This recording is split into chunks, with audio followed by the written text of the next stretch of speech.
Hello friends, good morning. Welcome back to my channel. আশা করি তোমরা সবাই ভালো আছো, আমরাও ভালো আছি। তো এখন আমরা যাচ্ছি এক জায়গায়, সেটা হচ্ছে বারাসাত ক্রস করে। এটা হচ্ছে বারাসাত রেল লাইন এর গেট। এই যে রেল ট্রেন যাচ্ছে বলে আমাদের আর কি গেটটা পড়েছে, এখানে দাঁড়িয়ে আছি। সংসারের সমস্ত কাজকর্ম করে নিয়ে দাদা বলল যে চলো এখন বেরিয়ে পড়া যাক।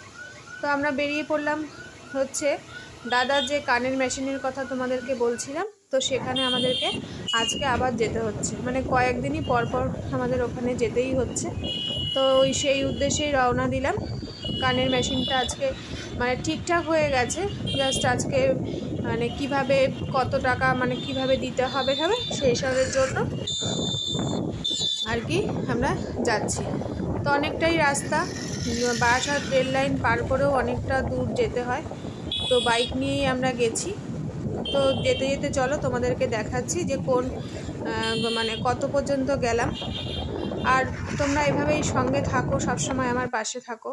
এই দেখো আমরা চলে এসেছি, এই আমরা বসে আছি এখানে, ওয়েট করছি যে ভেতরের লোক আছে ওখানে, তাই আমরা একটু বাইরে ওয়েট করছি যে ডাক আসলেই আমরা ভেতরে যাব। আর ভেতরে গিয়ে ভিডিও করতে পারবো কি না, তাই তোমাদেরকে বাইরে থেকেই একটু দেখানোর চেষ্টা করলাম।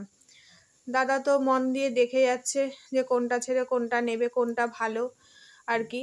আর সত্যি এই জায়গাটা না খুবই ভালো। আর যে ডক্টরটা আমাদের সাথে কনসাল্ট করেছে আর কি, কথাবার্তা বলেছে, ভীষণই সুন্দরভাবে বুঝিয়েছে, আর আমাদের খুব উপকারও হয়েছে। তারপর দেখো আমরা ওখান থেকে বেরিয়ে আসলাম, পাশেই বাজার কলকাতা। তো ওখানে গেলাম। বাজার কলকাতায় আমাদের একটা কেনার ড্রেস কেনার কথা ছিল। এই যে দাদা ঢুকে গেল, আমি একটু ভিডিও করছিলাম দাঁড়িয়ে, ভেতরে ভিডিও করতে পারিনি। তো এরপরে দেখি যে বাজার কলকাতাটা ঘুরেই দেখি যে বড়মার মন্দির। আমি সত্যি কথা বড়মার মন্দির যেখানে আছে আমি জানতাম না। এখানে দেখো বড়মার মন্দির, বারাসাতে বড়মার মন্দির, অনেকেই তোমরা এসেছো, কিন্তু আমি এই ফার্স্ট টাইম আসলাম। দুঃখের বিষয় যে মন্দিরে আমরা ঠাকুরটাকে দর্শন করতে পারিনি, বুঝলে।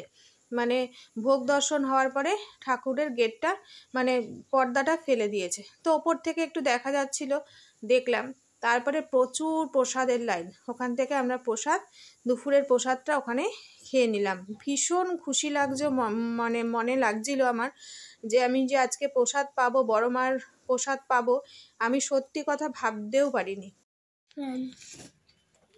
লেখো লেখো ফক্স।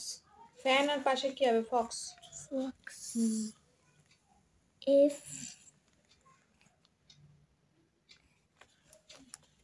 এল fox, F O x.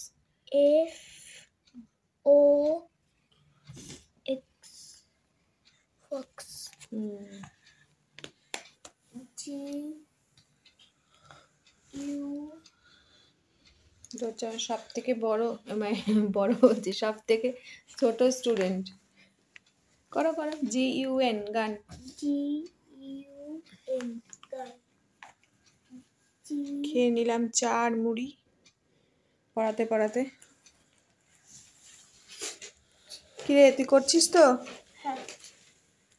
Guddu তাড়াতাড়ি কর, তোর কিন্তু টাইম হয়ে যাচ্ছে, ড্রয়িং ক্লাস আছে, তাই তো? পড়ানো কমপ্লিট হয়ে গেছে, দেখো সবাই চলে গেছে। আর আমি এখন একটু পড়ানোর পরে একটু রেস্ট নিই, নাহলে ভালো লাগে না। একটু চা খেলে ভালো লাগতো, কিন্তু আবার ওই নিচে যাব চা করব, ভীষণ বিরক্তি লাগে। ওর জন্য একবারে রান্না করার সময়ই নিচে নামি, আর একটু পরে 9টা সাড়ে 9টা নাগাদ নিচে নেমে যাব। রান্না করে রান্না সবই আছে, জাস্ট গরম করব, করে খেয়ে উপরে আসব। আর যেটা বলার জন্য ক্যামেরাটা অন করলাম, আজকে তোমরা দেখতেই পেলে যে অনেক দিন ধরেই তোমাদেরকে বলছি যে দাদার একটা কানে একটা প্রবলেম চলছে। প্রবলেম বলতে স্বাভাবিক কথা শুনতে পারে, একদম যারা নাকি খুব অল্প খুব আস্তে কথা বলে, যেমন দেখবে ডাক্তারখানায় গেলে অনেক ডাক্তাররা একটা লেভেলে কথা বলে, হ্যাঁ খুব আস্তে আস্তে কথা বলে, সেই ধরনেরই খুব আস্তে কথাটা, বা সেরকম অফিসিয়াল কোনো কথা বা অফিসে গেলে কোনো কথা যারা নাকি খুব আস্তে কথা বলে, একটা লেভেলে যারা কথা বলে, সেই কথাটা ঠিক মতন দাদা শুনতে পায় না। এমনি আমরা যেরকম কথা বলি সেগুলো ঠিকই আছে, ওগুলোতে কোনো প্রবলেম হয় না, কিন্তু স্বাভাবিক কথাগুলো মানে একদম আস্তে কথাগুলো অসুবিধা হয়। তো অনেক জায়গায় আমরা দেখিয়েছি, ধরো মেডিকাতে দেখিয়েছি, তারপরে বিপি পোদ্দারে দেখিয়েছি হসপিটালে। তো সব জায়গা থেকে মেডিকাতে যেমন বলেছে ওটি করতে, আর বিপি পোদ্দারে বললো যে না মেশিন নিতে। তো সব রকম অনেক কিছু অনেক ডাক্তারের সঙ্গে মানে পরামর্শ করে আমরা ডিসাইড করলাম যে না ওটির দিকে যাব না, কারণ কি ওটা খুব সূক্ষ্ম একটা অপারেশন, মানে ভীষণ রেস্ট্রিকশন মেনটেন করতে হবে। ওই কারণে আমরা সিদ্ধান্ত নিলাম যে কানের মেশিনটাই বসিয়ে নেব। তো যাই হোক, অনেক জায়গায় যেহেতু একটা দামি জিনিস, আর তারপরে বুঝতেই পারছো আমাদের মতন ঘরে এই কিছুদিন আগে আমার একটা ওটি হলো, তারপরে আবার এত দামি একটা মেশিন বসানো, আমাদের কাছে তো অনেক ভাবনা চিন্তার ব্যাপার। তা যাই হোক, অনেক জায়গায় ঘুরে ঠুরে আমরা দেখলাম মানে কেমন ধরনের মেশিন দরকার বা এইসব সম্বন্ধে তো কিছুই জানতাম না। তো যত ঘাটলাম তত দেখলাম যে না বোঝা গেল যে না কোনটার জন্য কি দরকার। তার জন্য গিয়ে পুরো ঠিকঠাক করে আসলাম, ওটা মঙ্গলবার দিন দিয়ে দেবে। মেশিনটা কি জানি বাবু, মেশিনটার নাম রিসাউন্ড কোম্পানি তো ওটা না, রিসাউন্ড কোম্পানিরই নিল মেশিনটা কানের। যাই হোক, আর যেটা বলছিলাম যে আমরা তোমাদেরকে দেখালাম আবার যে ওই যে বিরাট বিরাট বাজার কলকাতা, মনেও থাকে না আমার, প্যাকেটটা দেখে দেখছো, বাজার কলকাতাতে গেছিলাম, দেখালাম, ভেতরে গিয়ে ভিডিও করতে পারিনি। তো সেখান থেকে মানু আর একটা ড্রেস কিনেছি, গেঞ্জি, আর এটা হচ্ছে জিন্সের প্যান্ট, হাফ প্যান্ট, যেহেতু গরম পড়ে গেছে এই জন্য মানু আর একটা ড্রেস কিনে নিয়ে আসলাম।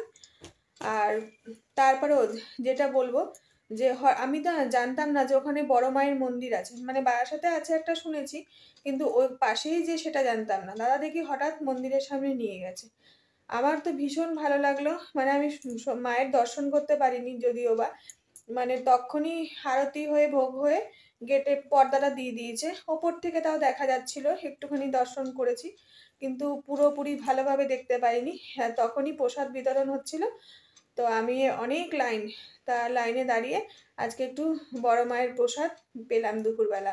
মানে ভীষণ ভালো লাগছিল, মনটা না একটু শান্তি লাগছিল যে আমি কোনোদিন বড় মায়ের মন্দিরে যাইনি আর প্রসাদও খাইনি। তো আজকে ঠিক মতন দর্শন করতে পারলাম না ঠিকই, কিন্তু প্রসাদ ভাগ্যে আমার ছিল, তাই আমি পেলাম দুপুরবেলা। এটাই ছিল আজকের ব্লগ। আর আজকে হচ্ছে চকলেট ডে, এই যে ছেলে দেখো বসে চকলেট খাচ্ছে, ওকে আমি দিয়েছি একটা চকলেট কিনে, চকলেটটা দেখা, ওই যে দেখাচ্ছে খাচ্ছে, আর নিচে রেখে দিয়েছে